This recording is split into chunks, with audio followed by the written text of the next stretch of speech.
Good morning. This is Mike Billington from one of the editors at the Executive Intelligence Review. I'm substituting today for Harley Schlanger for his daily update for the Larouche organization and the Executive Intelligence Review. Harley will be back on Monday. So what I want to speak about today is Africa. Africa is becoming the center of the greatest transformation in modern history. The end of the 500 or 600 years of colonialism, the colonial era. The July meeting of the Russia-Africa Summit in St. Petersburg saw this potential as African leaders, one after the other, denounced the colonial and neo-colonial era, which had prevented the development of African economies, contrasting that to the real development coming from Russia and China's Belt and Road Initiative, and from the BRICS countries generally. In fact, on August 22nd to 24th, we will see the BRICS Summit in South Africa.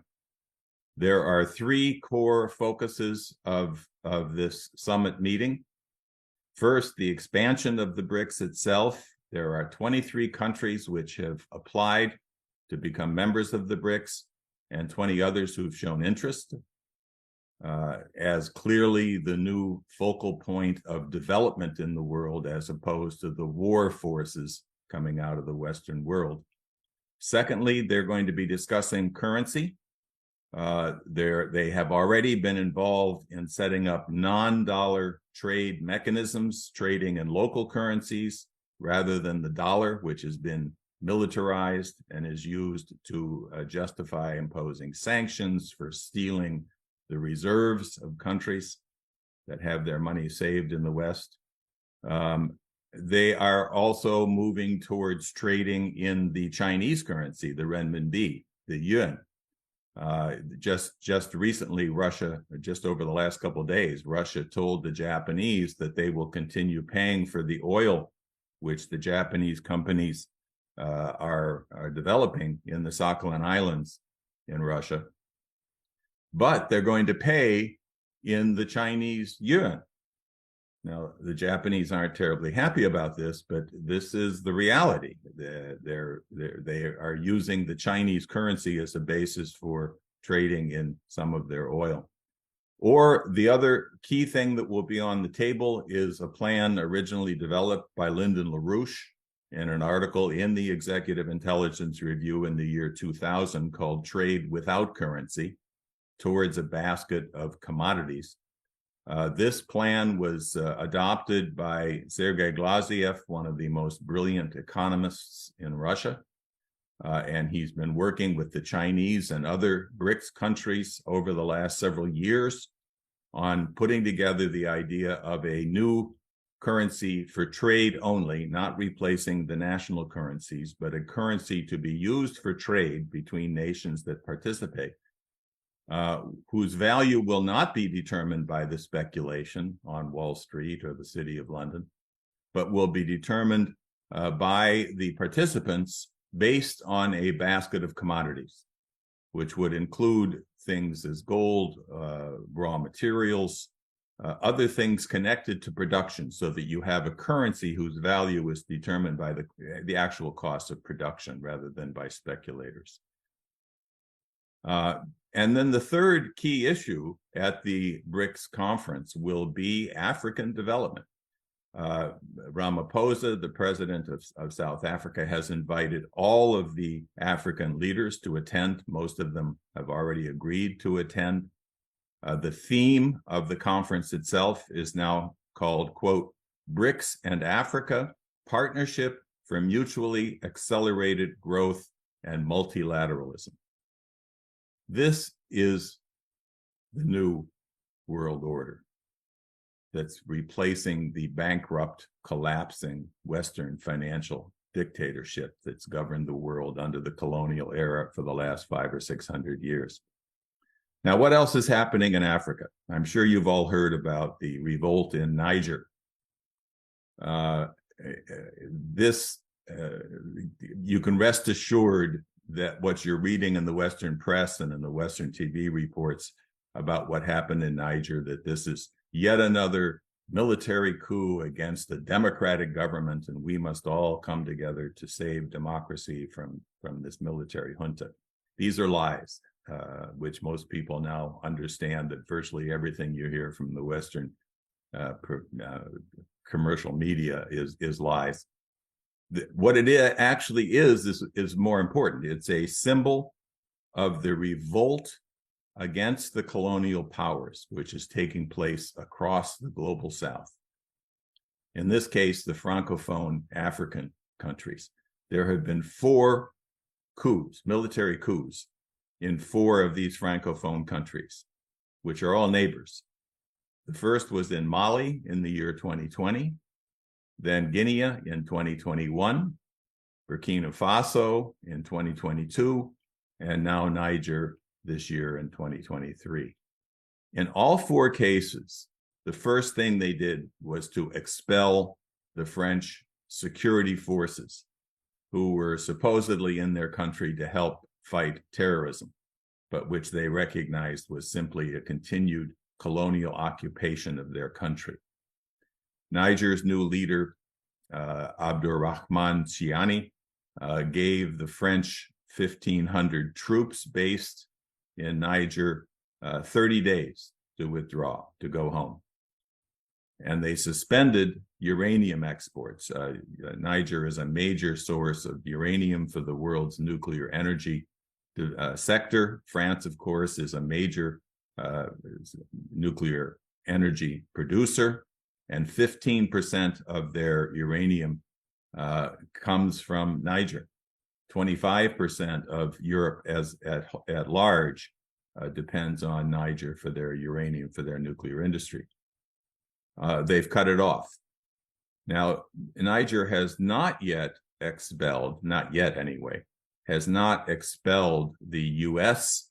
drone base, which is in Niger, where there are about 1,000 troops. But we'll see.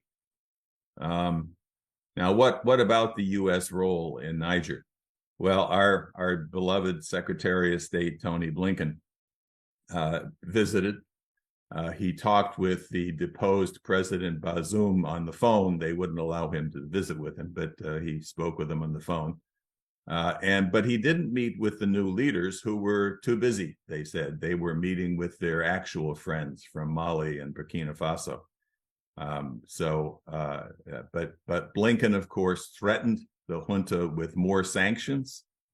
It's been determined by the brilliant leaders of the West that when there's a military coup in a country, their population is no longer in need of food. They're not hungry any longer. So we can sanction them and stop the export of food and medicines and so forth. This is the brilliant policy of the Western countries. And not only Blinken, but also Victoria Nuland, whom you all remember as the architect of the Maidan coup in Ukraine in 2014, who went on to be today one of the architects, now that she's number 2 at the State Department, to be one of the key architects of NATO's war against Russia, which is taking place in the surrogate war within Ukraine, but it's clearly a war on Russia to dismantle Russia by any means necessary, potentially even a nuclear war. So she described her meetings in Niger as very difficult, and I'm sure they were. But I think it's no surprise that soon after she left, there suddenly emerged out of nowhere, as if by magic, a resistance movement led by one of the former government members of the deposed junta, the deposed government. A resistance movement, indeed. So there was also, as you probably know, the threat of a military intervention to restore the deposed government, but it appears to have flopped. Under NATO's guidance, the ECOWAS, which is the Economic Community of West African States, threatened to invade under Nigerian military leadership. if the Bazoum government was not reinstated by last Sunday. Well, as you notice, Sunday went by and there was no invasion. It turns out that the Senate in Nigeria, which was required to approve of the use of military force, voted it down, told their government they couldn't do it. At the same time, Mali and Burkina Faso openly pledged to support Niger militarily if they were invaded by anybody, Nigeria or anybody else. And the question now is, will France or the United States deploy military forces? It's still being discussed within the U.S. government and in the U.S. think tanks, the pundits, but we'll see. There's resistance. In the meantime, China is developing resources and infrastructure in all of these Francophone countries that have thrown out the French. And all of them sent their delegations to the Russia-Africa meeting in St. Petersburg last month.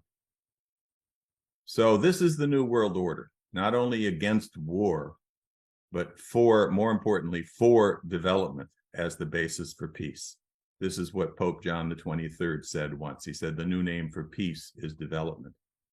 This is also the central theme of our organization and the Humanity for Peace, which we organized amongst 30 different organizations from around the world in order to hold rallies on August 6th, which was the 68th anniversary of the bombing of Hiroshima by Harry Truman, the assassination, the murder of over 100,000 people, incinerated, innocent civilians,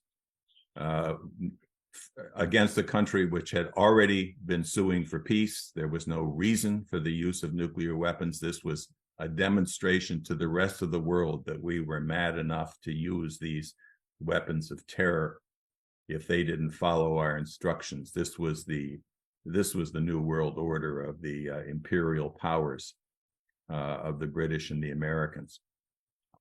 But our Humanity for Peace rallies took place, the main one being outside the United Nations. I'm sure you've heard that on the earlier days of Harley's daily blog.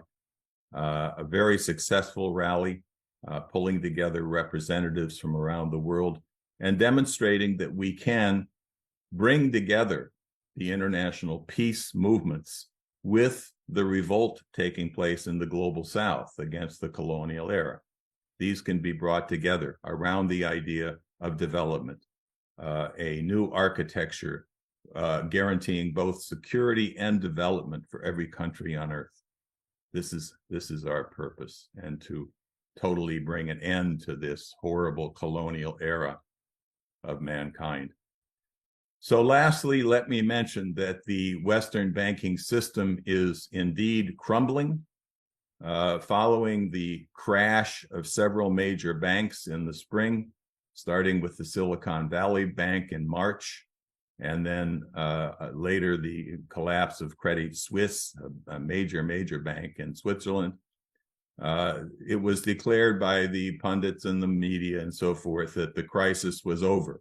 Well, the crisis is not over. And finally, the rating agencies are beginning to admit that the banks are unraveling. Fitch last week downgraded the U.S. credit rating itself, the U.S.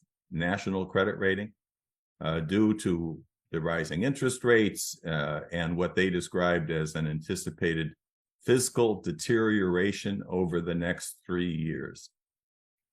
Well, that's an admission. Moody's now has downgraded 10 smaller banks, but announced a potential downgrade on 6 large banks and a negative outlook on 5 other large banks. So it's beginning to be admitted that we're watching the disintegration of the Western banking system through its policy of sanctions and believing it was still the unipolar Lord of the universe who could declare any policies we wished, and the obedient servants would follow. That's not the case anymore. The Fed announced just yesterday that the 25 largest banks in the United States have lost a total of nearly $1 trillion in their total deposits, a whopping 8% of the total. Since April, this is all since April, since the end of the so-called banking crisis, demonstrating that the crisis is far from over, as the pundits have been claiming. So this is what has to be replaced. This is what the Larouche movement is committed to achieving internationally, with the support of people from all over the world, standing up to end the colonial era, to end the era of wars and unipolar power, and creating the new architecture of security and development. Thank you. I was glad to be here today. Stuart Battle will be doing Harley's broadcast tomorrow morning, and Harley will be back, I believe, on Monday. So I hope you are reading the Executive Intelligence Review. If you haven't, please go to the Executive Intelligence Review website and subscribe to the EIR so that you continue getting this level of intelligence on a daily basis and use it to help us recruit broader and broader layers of citizens of the world, working with us to bring about this new era of prosperity and development. Thank you.